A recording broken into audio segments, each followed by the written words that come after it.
Hello, my people. How are you?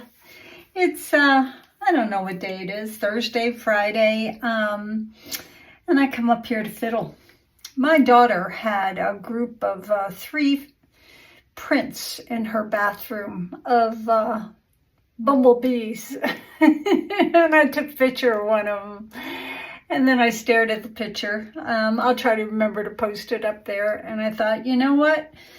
Let's put that bumblebee on our jelly plate. And I started, and I talked to you, and I introduced all my materials to you, and I realized that I had not turned on the camera. So I'm starting over again. I've already started on my bumblebee, and I'm not done yet. And I did it with my Posca pens, and I do it on my Posca pen jelly plate because first time I used Posca pens on a jelly plate, I did a bird. And no matter what I did, I could not get all of the Posca pen off. So I determined to make this a designated Posca pen jelly plate. It is I think it's an 8x10. Yeah, I'm going to be using 9x12 sketch paper, Japanese rice paper.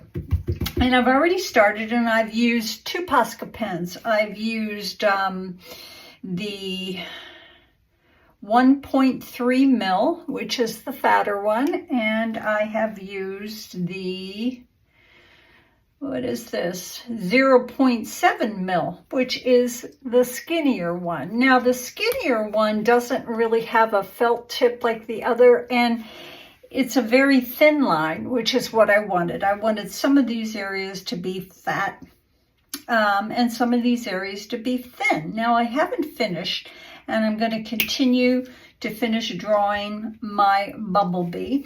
And then the plan is once this dries, which happens pretty quickly, I'm going to be applying some color. The colors that I'm going to be using are the Q word, golden fluids, and the nickel azo gold, golden fluids, and the Van Dyke brown hue.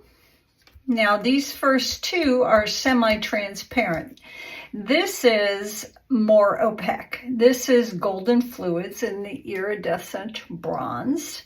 And then 100% opaque, which will be my pool color, which I will probably mix with a little bit of the bronze. That is the Titan Buff Deep by Amsterdam.